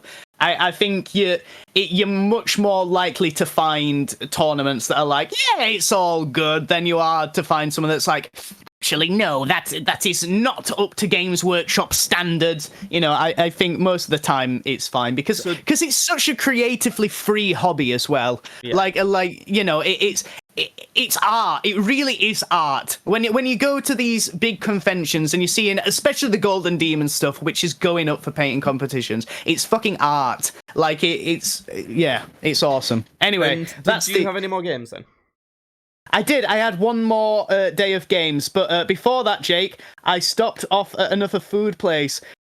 Yes, I stopped up at another food place. Oh God. Was it kebab place or something like a curry place rather than pizza place? No, it's just some food spot. You found another one. It was just some food spot. Just some food spot. It was called Food Spot. You see, it is funny. It is funny. Pizza place and the first time it wasn't really as funny as you thought, but then you found another one. So now it is funny. And what I like about this one is it not only have they got a sign above there that's like it's pizzas, burgers and stuff, and they've got their food spot sign.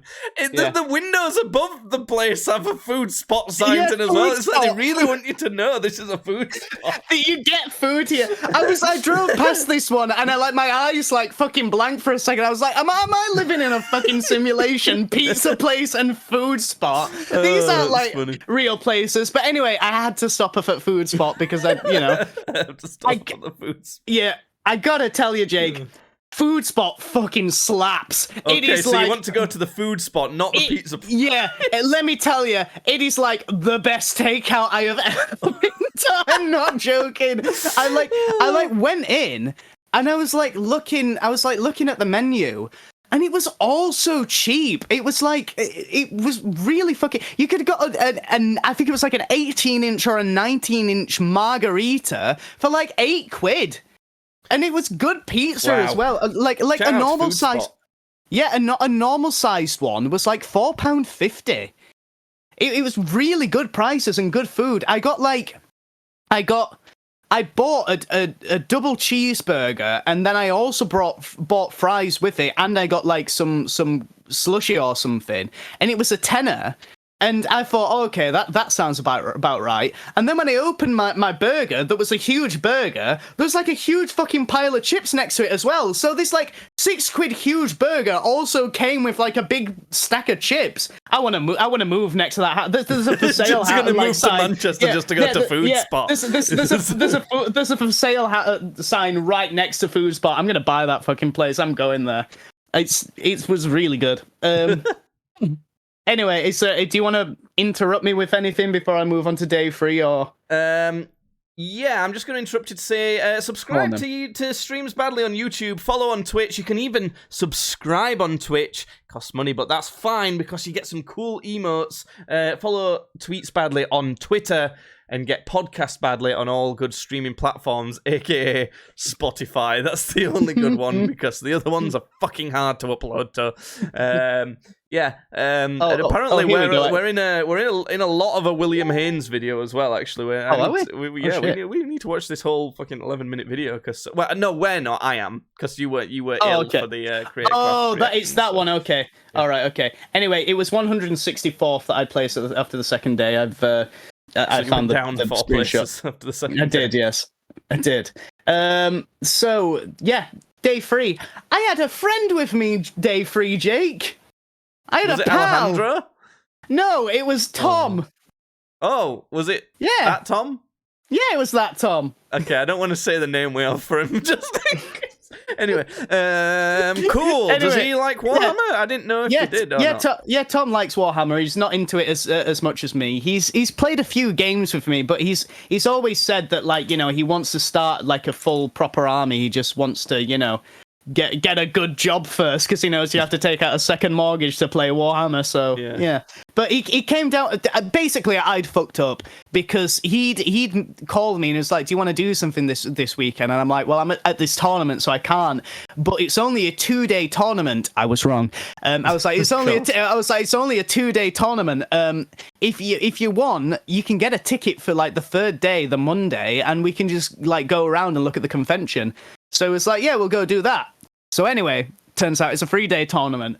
So I messaged him and I was like, yo, if you don't want to come, because I'm just going to be playing games most of the day, like I will have a walk around with you for an hour or something, like I totally get it. It's my fuck up. I'll send you the 20 quid if you want. But he was like, no, I still want to come. Because you can sit and like just watch people have games in this tournament as well. Like the tournament's not closed off. Like people who have access to the convention can just come walk up and like watch people having games. You know, you just can't pick up the models. You can't pick up the models during the game and be like, oh, wow, cool. Because that's what I'd be doing. Yeah, you would. You wouldn't be allowed in. You'd get one of those space marines. Do you know what I actually would do? And you would fucking hate me for this. I'd walk up to a table and I'd stand next to someone who about to take the turn. I'd go, knight to D3, am I right? I think I'd laugh. I think I'd cackle. I'm glad that one landed. I'm glad that one worked. I'd find that funny. But anyway, yeah. So Tom went down with me, and he had a good time. He enjoyed. He likes to watch. Just Tom. He likes a good watch. So yeah, it was cool. It was cool having Tom with me. So this will be game 7. So yeah, my seventh game. My first game of the day. Jake, it was against Imperial Knights again. Imperial Knights again. Yes. Imperial Knights. They're the big robots. Big robots. Big robots. Okay. Okay, I've got something, and this is definitely going to swing your opinion. This, Jake. Jake, my opponent was Swedish. Well, Swedish people are just sensible. They're just like, they know what they're doing, really. So, I know how you like them damn old Swedes. So, what do you think happened here? Yeah, the Swedish win. Swedish power. Swedish win. Swedish power. You would be right. Swedish won. Swedish power. Can I get a Swedish power? Yeah, can I get a Swedish power? So it was again another really close game against these guys. They're usually always close games against knights. I found, at least with my army. The problem here is just that his stuff just wouldn't fucking die. Like, it sounds like the first time you went against him, they maybe should have won. Like, it sounds like maybe the army in general is maybe a bit better, but this guy actually knew how to play him a bit better, from my stupid, uninformed opinion. Well, I suppose I think he knew how to play him just as well as the other guy, to be honest. The main problem here is that his stuff in the other game died by stuff started to die about turn 3, and that freed up a lot of the board, because when something in a knight's army dies, it's big because they don't have a lot of models. So like every time a model's removed, it's like, oh fuck, that's like actually a big thing. So on turn 3 on that first game, stuff started to die. He lost about 3 or 4 units, and that clears up a big chunk of the board. And then my units could start doing stuff, like they could start doing their secondary objectives. They just wouldn't die in this game. Like, everything was like, there's wounds, which is like basically health points in Warhammer.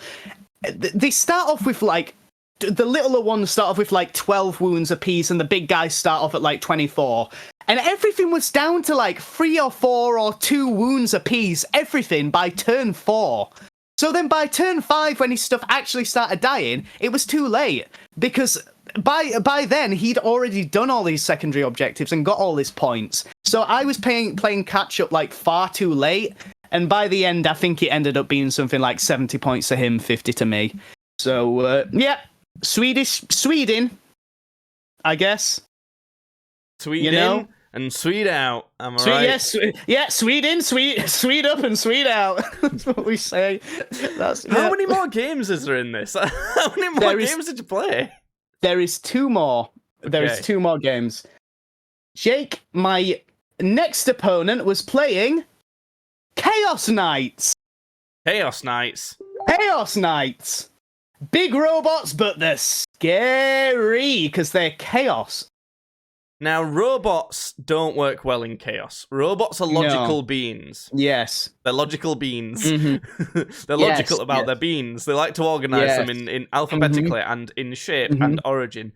So they don't. I don't know. Robots and chaos don't seem to mix for me. I think you win.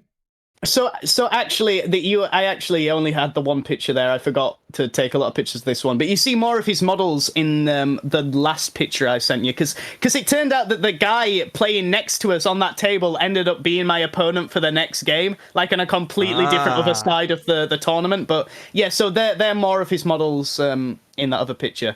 So yeah, from what I figured out from playing Knights so much playing against Knights, is that Imperial Knights, who are like the good guy Knights, tend to be a lot more tanky, whereas Chaos Knights, who are the bad guy Knights, tend to be a lot more killy. So like all of their upgrades are geared towards like killing more stuff, as regards to like being tankier.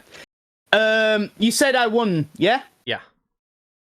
Not only did I win, I took the poor guy out back and I fucking shot him in the back of the head. I put him out of his misery like old Is that Yeller. what it looks like in this picture you sent to me? It looks like he's falling down. Yeah, he's like, I'm laying down on the floor. I'm not getting back up. He's hiding under the table. He's embarrassed. I got the most points you can get. I got 100 points to 28.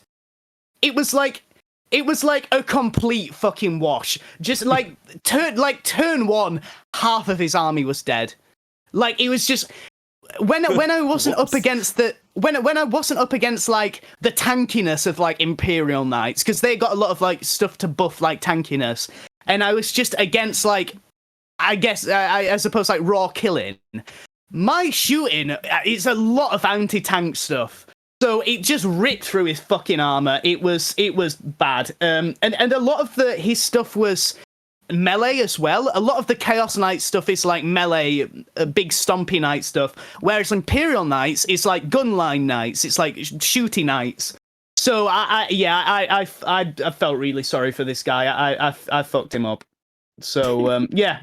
That was the best I performed in out of any of the games. I actually did so well here that I shot up in the placing to 64. Jude, you can't be shooting up in the middle of a tournament. It's not an appropriate place to be shooting up. My God. I went up to like 64th. Damn.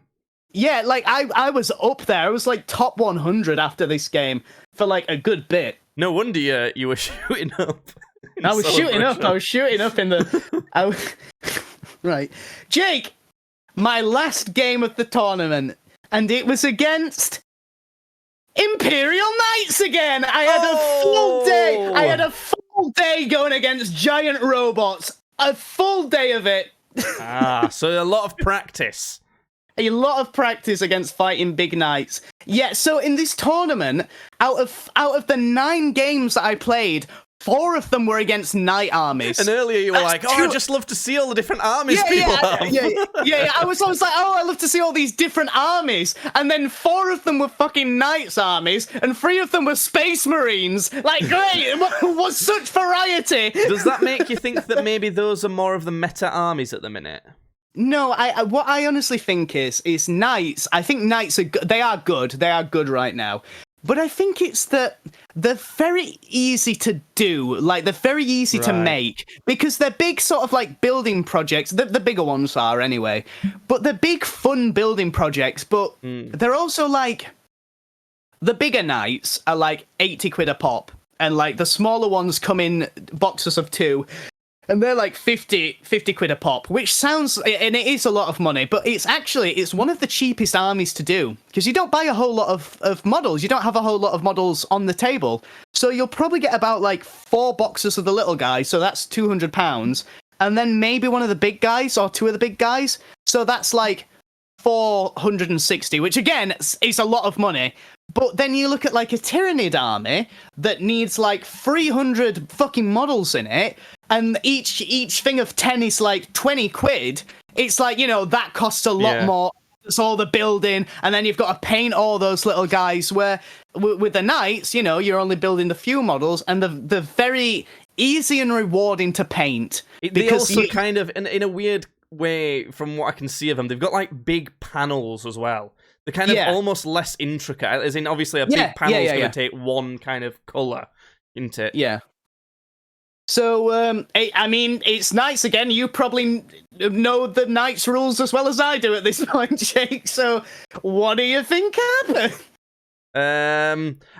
You had a lot of practice. I'm saying you won. You're saying I won this one. So, what was kind of cool about this Knights list is that it was different from like the other 2 Imperial Knights lists I played against, because they were very fast Knights. They like did a lot of like running and moving before they were shooting. I've never seen like a knights move so fast before. They were speedy boys. This one was very close though. It was super close. I think there was probably a 10 points different right at the end, but in the end I just lost. I just barely lost in this one. And so that shouldn't have put you down in the rankings too much then. It kind of did. By the end of the whole thing, when it all was said and done, I had lost 5 games and won 4, and I sat at 112. 112 though. That's you lost more games than you won, but somehow you got kind of a chunk above halfway. Yeah, because a whole lot of people had dropped out after the second day, basically. Okay. And the point being is, if they'd have carried on, you'd have likely beat a lot of them then. Yeah, maybe, yeah. So that's probably a reasonable place to put you, because if they would have been in there, you would have had to go against them, and you'd have had to beat them to get there, rather than losing to some higher ranked people. Yeah. But also, a couple of those games, honestly, they could have gone either way. Like, I could have won like 5 or maybe even 6 there. But then again, if I would have won those ones, I would have been paired up against people that, knew what they were doing way more, and they could have trounced you. You'd have ended up a similar place, wouldn't you? Yeah, I could. Yeah, so, but after all is said and done, out of 360 people, I came 112, which is in like the top third. So to summarize, then. What did you think of the event, and were you happy with your performance? Not only was I happy with the event, I'm gonna do this like as often as I can. Like whenever I can go to a grand tournament, I'm gonna start going, because I've fucking loved it. I thought it was great. I loved seeing even though I only got put against fucking Space Marines and Imperial Knights, and I only got to see the 2 fucking alien armies. I had fun. I had great fun. It was awesome seeing everything. It was lots of fun. Yeah, I had a great time. As much as I'd like to support you and come and watch at one of these things, I think it's going to be similar to when I went to the Apex LAN, and I'm gonna bow out of this one. I don't think it's for me. Yeah. I think I'll let this be your thing and have your fun with it. But because I like to go to Warhammer World and see all the models, but I just think this would be a step too far for me when it comes to that. There's not an amazing dwarven themed pub right there, as far as I know. There wasn't. But like you might have enjoyed getting the 1-day ticket like Tom did, and coming. Having a walk around and seeing everything and having a walk around that tournament and just seeing like all the cool crazy shit that people have made and like cosplay and the stuff like that would be interesting, and but I just think that like a full day's ticket and a potentially 2-hour drive for that and there and back as well, bear in mind, and having to get up at like 6 a.m. I'm all right. Well, you wouldn't. I had to get there that early because I was in the tournament, but like I think the gates like actually opened at 10. So you would probably have been fine to like get up at like 8 or something. So, and you didn't have to like be there for opening either. So you really could have came whenever you wanted. So, but it sounds like you had a great time, and I'm glad. It's pretty fun. And next time, I'm sure you'll do even better. Do you think you'll be like coming for some heads next time? Do you think because this time it sounds like you wanted to do pretty decent, but you weren't like really putting. You're all into trying to win so much. Do you think you will ever get to the point where you'll want to? Like... I'll be coming. All right. That's not funny. Don't laugh at that. So the thing is the whole thing is sort of up in the air. Really, I've probably picked the worst time ever to get really into competitive Warhammer 40,000 because everything's changing. Yeah. Everything's about to change. Well, that's changing, a good time though, because then you can try and form a meta and see how it does and things like that. Yeah, I suppose. Yeah. But yeah, I think. I don't know. I think for me, it's much more about the sort of like story and like the lore and the art of it all. Like next time I want to do I've done an entire army that I've basically converted. So you like kit bashed every single model and it's an Imperial Guard army as well, so it's like a horde army, so there's a lot of guys and I want to get them done up really well. And so it's more about like I want to have this hobby side of it done really well for next time, more than it's like I want to have the competitive nature of it done really well for next time. Right. Maybe I will. Maybe I'll like go full Hearthstone like I did and fucking try to become like world's #1 Emperor's Children player. But I probably won't. I probably will just be like. Painting up my little men so they look the prettiest they can be and showing them off to other people that like to paint pretty little men. Were there any women in the competition? In the competition, in the tournament, I might have seen one or two. In the actual tournament, in the 360. Yeah, well, like, come on, it's not like there's going to be a lot of them. There was like a lot of girls like walking around, like enjoying the convention, and there was a lot of them in the cosplay section as well. Yeah. But in the actual tournament, I probably saw like a couple. I think you didn't one go of them against any either. No, I think one of them was playing Slanesh demons, and I think the other was playing orcs. So there you go. Like Slanesh demons, right? Or I do. I love Slanesh. Like lusty one. Yeah, Slanesh is like desire and like excess of emotions and like it's not just sex stuff, but it's also like pain and love and like ecstasy and that sort of thing, pride. So it's all about being overly emotional. Yeah. And that's the one she chose, the one about being overly emotional. Yes. And we won't make a joke about that. We won't make a joke about that. Some people would, but we won't.